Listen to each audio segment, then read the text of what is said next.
TV, Next International. बराए मेहरबानी channel को सब्सक्राइब कर लीजिए।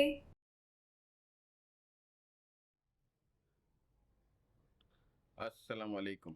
आज हमारे साथ मौजूद हैं कराची तरक्यात के फाइनेंस मेंबर नवेद भाई। नवेद भाई अस्सलाम वालेकुम, क्या हाल है? ठीक ठाक है? वालेकुम, थैंक यू। अच्छा, ये नवेद भाई का थोड़ा सा तारुफ करा दूं। नवेद भाई जो हैं केडीए में ही भर्ती हुए और इनकी 30 साल जो भी इन्होंने नौकरी की वो केडीए से ही की है। नीचे से ऊपर तक आए, केडीए की एक एक चीज़ को समझते हैं और अपनी मेहनत और लगन और जो इनका काम का तरीका है उसको देखते हुए माशाल्लाह आज प्रमोशन करते हुए आज ये जो है मेंबर फाइनेंस बन गए हैं केडीए के।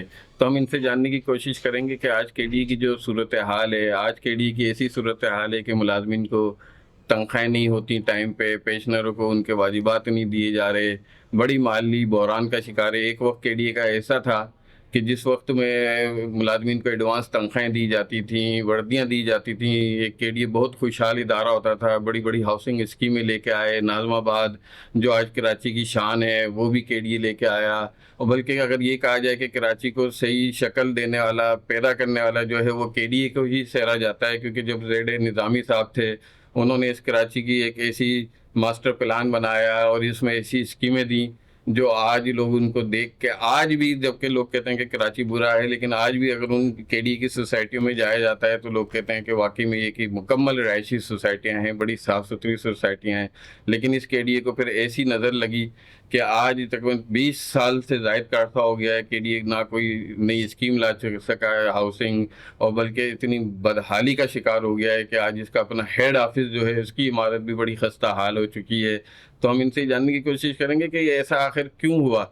और नदीम भाई, आप ये नवेद भाई ये बताएं कि जो केडीए है आज केडीए बड़ा माली बहरान का शिकार है और इसकी क्या वजूहत हैं कि तनख्वाहें नहीं दे पा रहा, पेंशन नहीं दे पा रहा, ना कोई नई स्कीम ला रहा है, बल्कि केडीए इस उस पे चल गया है कि जो आपकी कुछ ज़मीनें हैं, जो सरमाया है वो बेच के आप गुजारा कर रहे हैं ऑप्शन कर करके। ये क्या है इसका? जी बहुत शुक्रिया कि आपके चैनल ने मुझे मौका दिया और आपके चैनल के तवज्जुह से मैं एज मेंबर फाइनेंस अपनी फाइनेंस की टीम को भी और अपने इदारे को जो है वो डिफेंड कर सकूँ।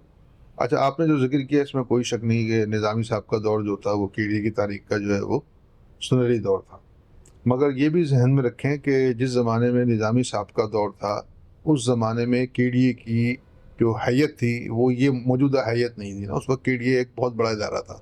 उस ज़माने में सिंध मास्टर प्लान अथॉरिटी और मास ट्रांजिट अथॉरिटी और आपका बिल्डिंग कंट्रोल, एमडीए, एलडीए, ये सारे इदारे जो थे ये केडीए से मुंसलिक थे। लेकिन गवर्नमेंट पॉलिसीज़ के तहत लाजिमाद गवर्नमेंट भी जो पॉलिसीज़ बनाती है वो अपने सूबे के लिए और अपने शहर के लिए उसकी बेहतरी के लिए बनाती है। तो आहिस्ता आहिस्ता ये जो हमारे डिपार्टमेंट्स थे ये अथॉरिटीज़ की शक्ल इख्तियार करते गए और केडीए से अलग होते गए। तो लाजिम बात है केडीए शिलिंग होकर अब छोटा सा एक इदारा रह गया। तो हमारे जो रेवेन्यू या फाइनेंशियल वसाइल हैं वो दिन ब दिन जो है वो कम जो है वो होते जा रहे हैं।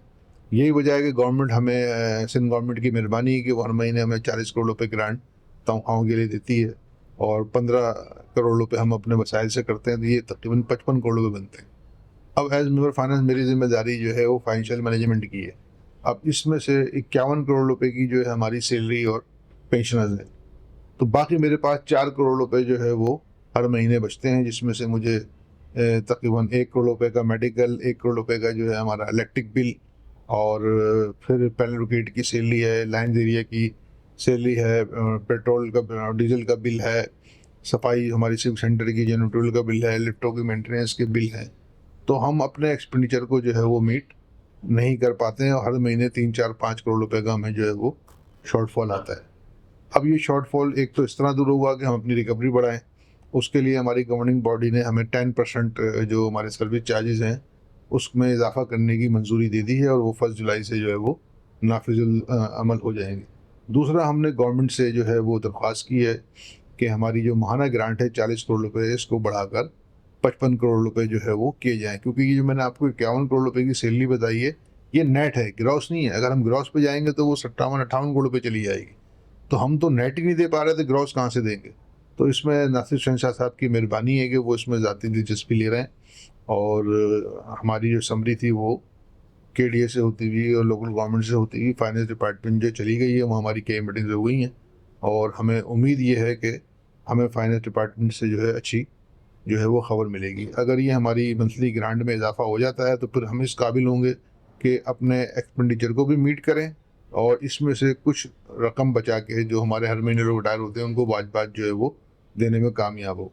क्योंकि अभी सूरत हाल ये है कि यानी जब मैंने चार्ज लिया तो हमने नवंबर 2020 के बाद से जो हमारे रिटायरमेंट के जो ड्यूज थे वो बाज बाज वो हम अदा नहीं कर पा रहे थे, और अब ये रकम बढ़ते बढ़ते तकरीबन 5 अरब और 28 करोड़ तक पहुंच गई है, जो टोटल 1100 लोग हैं।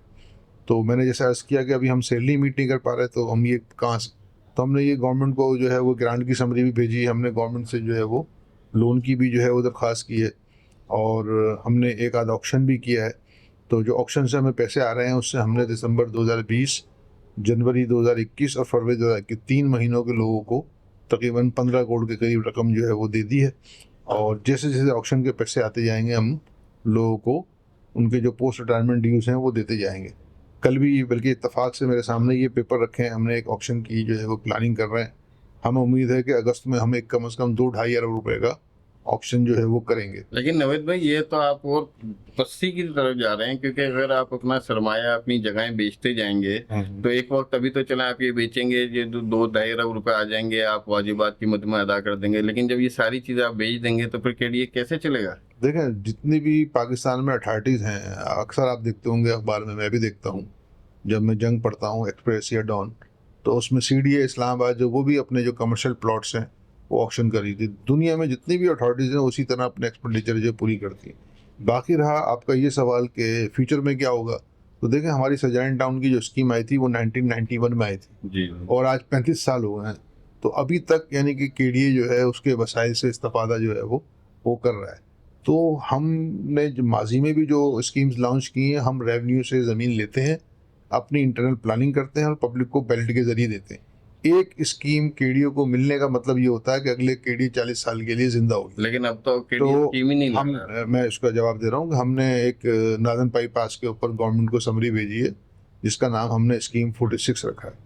उसमें हमने गवर्नमेंट से 14,000 एकड़ ज़मीन मांगी है और वो रेवेन्यू डिपार्टमेंट तक चली गई है। और मैं ये भी बताऊं कि सरजानी के अंदर हमने अपना एक industrial zone, China industrial zone के नाम से जो है वो लॉन्च किया है डेवलपर मॉडल के ऊपर। तो वो हमने जो लॉन्च किया है उसका मकसद ही ये है कि वहाँ से जो हमें 3-4 अरब रुपए प्रॉफिट की तवक्को है, उस पैसे से हम अपनी स्कीम 46 की जो ज़मीन है वो रेवेन्यू डिपार्टमेंट से लेंगे। लादे जब रेवेन्यू डिपार्टमेंट से हम ज़मीन लेंगे तो हमें उसकी ऑक्यूपेंसी वैल्यू उनको देनी होगी। तो हमने उसका एडवांस इंतज़ाम किया है ताकि वो इंडस्ट्रियल जोन से जो आमदनी आएगी वो हमने पहले से ही जो उसका मुख्तस कर दिया है कि उस पैसे से फिर हम गवर्नमेंट से ज़मीन लेंगे। अगर गवर्नमेंट से हमें ज़मीन मिलती है तो जहाँ एक तरफ केडीए अगले 35-40 साल के लिए ज़िंदा हो जाएगा, वहाँ उसका एक फ़ायदा ये होगा कि इस वक्त पूरे केडीए की जो मुख्तलिफ स्कीम है, ख़ास तौर पर सुरजानी, गुस्तान जौहर, कोरंगी, वहाँ पे तकरीबन 4 से 5 हज़ार इंक्रोचमेंट की जो प्लॉट्स हैं और हम उनको अल्टरनेट नहीं दे पा रहे हैं, तो उसका भी हम सदाबात कर रहे हैं। क्योंकि जब 14,000 एकड़ पर हम प्लानिंग करेंगे तो यकीनन 50-55 हज़ार प्लॉट निकलेंगे, तो उसमें से हम 4-5 हज़ार प्लॉट अपने अल्टरनेट जो हैं या जो अफेक्टिव्स हैं उनके लिए मुख्तस कर देंगे। बाकी जो 50,000 प्लॉट हैं वो इंशाअल्लाह हम पब्लिक को देंगे। उससे जो रेवेन्यू जनरेट होगा उससे केडीए लाजमत आगे चलेगा। फिर वहाँ पे जो कमर्शियल पॉकेट्स हैं लाजिबात उसको फिर हम फ्यूचर अगले 25 साल या 30 साल में ऑक्शन करेंगे और मेरे बाद जो आने वाली नस्ल है वो उससे इस्तेफादा करेंगे। अच्छा नवेद भी ज़रा ये बताएं कि आपका जो 25 से 26 साल गुजर गया बजट का, इसमें आपने रिकवरी केडीए की जो रखी थी वो रखी थी तकरीबन 4.5 अरब रुपए आमदनी। तो वो अभी जो है आप सिर्फ 2.5 अरब रुपए आपका रिकवरी डिपार्टमेंट हासिल कर सका है, वैसे ही वो पूरी नहीं कर सका। तकरीबन 60-70% उसने रिकवरी हासिल की है, 30% उसका शॉर्ट फॉल है। अब जैसा आता है आप जब नया बजट बनाएंगे तो अपनी आमदनी भी इजाफी दिखाएंगे सरप्लस बजट करने के लिए, तो तकरीबन ये 6 अरब पे चली जाएगी। तो जो इदारा अपने 4 अरब नहीं कर सका तो आइंदा साल आप क्या समझते हैं 6 अरब हासिल कर लेगा? देखिए, आपका सवाल बिल्कुल सही है। मैंने भी अपनी फाइनेंस की टीम से यही सवाल किया और जब मैंने चार्ज लिया तो इत्तफाकन फ़ौरन ये बजट आ गया। तो जब मैं बजट की मीटिंग्स कर रहा था तो मैंने यही उनको इंस्ट्रक्शन दी है कि आपने जो फिगर्स देनी है वो हकीकी होनी चाहिए, गैर हकीकी फिगर्स नहीं होनी चाहिए। तो वो जो आपकी बात है कि 4 अरब से 6 अरब, हम 4 अरब से 6 अरब पे नहीं जाएंगे, हम 4 अरब से 3 अरब पे आएंगे जो हकीकी है। क्योंकि एवरेज 15-16 करोड़ रुपए की जो आपकी रिकवरी है तो डैट मीन्स तकरीबन आप 2 अरब रुपए हम हर साल जो है वो अपने सर्विस चार्जेस से हासिल करते हैं, बाकी हम रकम जो है वो ऑक्शन से हासिल करते हैं। तो इस दफ़ा जो हम टारगेट रखेंगे इंशाल्लाह आप देखेंगे वो एक हकीकी टारगेट होगा, और वो टारगेट ऐसा टारगेट होगा जिसका हमें उम्मीद है कि 90% या 95% जो है हमारी रिकवरी की टीम है इंशाल्लाह वो उसको अचीव करेगी।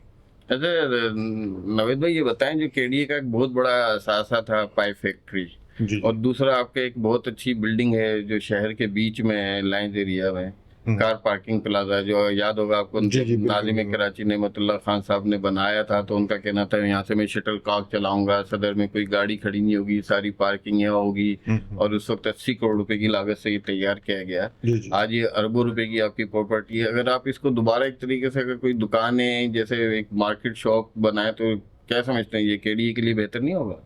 अच्छा वो आपने सवाल कर लिया, क्योंकि इस पर ऑलरेडी हमारी जो टीम है, ख़ासतौर पर जो डीजी साहब हैं आसिफ जान सिद्दीकी साहब, वो वज़ीर बल्दियात नासिर शाह की हिदायत पर इस पर काम कर रहे हैं। मगर मसला ये है कि लोगों को पता नहीं है। तो आप जैसे जो मीडिया के दोस्त हैं उसका फ़ायदा यही है, आप लोग ना हो तो शायद मैनेजमेंट जो काम कर रही होती है, जो पॉलिसीज़ बना रही होती है, वो आवाम तक ना पहुँचे।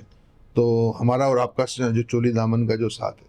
तो बहरहाल मैं अब आपके सवाल की तरफ आता हूँ। तो आपने जैसे पाइप फैक्ट्री के हवाले से किया, तो पाइप फैक्ट्री आपको भी पता है कि 25-30 साल से बंद है, फिर वो चूँकि अब शहर के बीच में आ गई है, तो वहाँ पे लाज़िमी बात है माहौलियात का भी इशू है, पोल्यूशन का भी इशू है, एनवायरनमेंट का भी इशू है। तो डीजी साहब ने इसके ऊपर एक प्लानिंग की है, और हम चाह रहे हैं कि कोई डेवलपमेंट मॉडल पे और एक कोई प्राइवेट इन्वेस्टर के ज़रिए हम कोई जॉइंट वेंचर करें, ताकि वहाँ पे लोगों को रेजिडेंशियल जो सहूलियात हैं वो भी मैसर हो और केडीए को आमदनी हो। तो हम इस बिज़नेस मॉडल पे काम कर रहे हैं, और ऑलरेडी डीजी साहब ने इसकी समरी बना के लोकल गवर्नमेंट को जो भेजी है। तो मुझे उम्मीद है कि, और मिनिस्टर साहब भी दिलचस्पी ले रहे हैं, कई दफ़ा मेरे सामने मिनिस्टर साहब की कॉल आई कि इस प्रोजेक्ट को केडीए जो है वो जल्दी जो है लॉन्च करें। जहाँ तक रही पार्किंग प्लाजा की, तो उसके हवाले से भी जो पीडी लाइन एरिया हैं, उन्होंने डीजी साहब को एक नोट मूव किया है कि इसको हम ऑक्शन करेंगे। तो उसके ऊपर भी डीजी साहब ने जो है वो कहा है कि इस पर मज़ीद जो है वो गौर किया जाए और इसके ऊपर एक बिजनेस मॉडल बनाया जाए, क्योंकि हमारा जो पार्किंग प्लाजा है वो तो वैसे ही अफेक्टेड है, और 15 से 20 लाख रुपए की हमें इनकम भी आ रही है, लोगों को एक सहूलत भी मिली हुई सदर जैसे इलाके में। असल इशू ये आ रहा है कि उसकी बेसमेंट और ग्राउंड फ्लोर पे तकरीबन 150 शॉप्स हैं, और 6 और 7 फ्लोर पे तकरीबन 150 के करीब जो है वो ऑफिसेज हैं। वो हम ऑक्शन करने जो है वो करना चाहते हैं। तो इस पे भी मतलब वर्क जारी है। मुझे लगता है कि इस साल में आपको कोई ना कोई इस पर डेवलपमेंट होती हुई जो है वो नज़र आएगी। अच्छा ये बताएं कि जैसे पहले केडीए अपने मुलाजमिन को वर्दी देता था, बड़ी चीजें देता था, अब तो वो आपने सब कुछ तकरीबन खत्म ही कर दिया है। जी जी तो जी। ये कब तक इनकी ऐसी बेचारों की सूरत हाल होगी कि वो बेचारों को वर्दी मिल जाए? मैंने भी आपको सर्दियों बताया में कुकड़ रहे हम होते तो हैं। सैलरी और पेंशन और मेडिकल, देखिए सबसे मुलाजिम की सबसे पहली तरजीह सैलरी, पेंशन, मेडिकल, ये 3 चीज़ें वो सबसे पहले मांगता है। ये 3 चीज़ें जो है इसके एक्सपेंडिचर हम मीट करें तो फिर जो आपकी बात है वर्दी जूते उस पर हम जाएंगे। तो मैंने भी आपसे अर्ज़ किया ना कि मंथली ग्रांट की समरी, अगर हमारी मंथली ग्रांट की समरी जो हमने 55 करोड़ रुपए की सिंध गवर्नमेंट को भेजी है, अगर वो अप्रूव हो जाए और 15 हमारे 70 करोड़ रुपए, हमारे एक्सपेंडिचर 60-62 करोड़ रुपए, तो हमें फिर वहाँ से जो पैसे बचेंगे उससे हम अपने जो छोटे लोअर गेट के मुलाजमीन हैं उनको वर्दी भी देंगे, उनको जो है वो जूते भी देंगे। और इसके अलावा हर साल जैसे लोग पहले हम हज पे भेजते थे, उम्रे पे भेजते थे, तो इंशाल्लाह वो सिलसिला भी जो है वो तो दोबारा। आप ये समझते हैं नदीम भाई, आपने तो माजी भी यहाँ आपका वैसे थे, सारी जिंदगी केडीए में गुजर गई, आपने तो ये बड़ी करीब से एक दौर देखा जब शेरी हुकूमत बनी तो केडीए उसमें जम हुआ, फिर मेरे कराची का हेड ऑफिस ही शेरी हुकूमत का ये सिविक सेंटर बना। तो उस वक्त आप जब जम हुए तो आपको टाइम पे, आपकी पहले 2-2 महीने 3-3 महीने तनख्वाहें नहीं होती थी, लेकिन शेरी हुकूमत में जम होकर आपको तनख्वाहें भी टाइम पे हो गई, वाजिबात भी मिलने लगे, पेट्रोल अफसरान को मिलने लगे। तो क्या समझते हैं अगर एक दफ़ा फिर सिंध हुकूमत केडीए अलग ही सही है या वाकई में जम हो जाए एक दफ़ा फिर? देखिए ये तो गवर्नमेंट पॉलिसी नहीं, आप क्या समझते हैं कि तजर्बा आपने देखिए- करके देखा तो है? देखो सिटी गवर्नमेंट का जो मॉडल था वो इसमें तो कोई शक नहीं कि वो एक कामयाब मॉडल जो है, लेकिन जो भी गवर्नमेंट हो या जो भी हुकूमत वक्त हो, वो लाज़िमी बात है अपनी जो उसकी पॉलिसीज़ होती हैं या जो अपना उसका मंशूर होता है उसके मुताबिक जो है वो पॉलिसीज़ बना रही होती हैं। एज अ ब्यूरोक्रेट हमारा काम तो गवर्नमेंट की पॉलिसीज़ पे इम्प्लीमेंट करना है और आवाम को सहूलियत दें। गवर्नमेंट जो भी पॉलिसी बनाएगी हम उस पर अमल दरामद करने के पाबंद। शुक्रिया नवेद भाई, आपने हमें टाइम दिया, बड़े आप बिजी हैं Thank you, और आपकी शुक्रिया। मेहरबानी, अल्लाह आपकी जो स्कीमें हैं वो मुकम्मल करवाए और आपको कामयाबी अता करे। लेकिन आपकी जो काविशें हैं और जिस लगन से आप काम करते हैं, कि हमें भी बड़ी उम्मीद है कि कराची तरक्याती इदारा एक दफ़ा फिर तरक्की करेगा। और जिस तरह भी बता रहे हैं नवेद भाई कि हम पार्किंग प्लाजा और पाइप सीमेंट फैक्ट्री पे एक प्राइवेट पार्टनरशिप के ज़रिए हम यहाँ एक सोसाइटी या कोई बिल्डिंग बनाएंगे जिससे केडीए की भी आमदनी हो। अगर ऐसा हो जाए तो केडीए एक दफ़ा फिर अपने पाँव पे खड़ा होगा और मुलाजमीन की जो आज बदहाली का शिकार है वो भी बेहतरी आएगी। स्कीमें अच्छी हैं, अब इस पे अमल दरामद कब तक होता है, कैसे होता है, क्योंकि केडी ने तो अपना काम कर लिया, एक समरी बना के मिनिस्टर को भेज दी, लोकल गवर्नमेंट में भेज दी।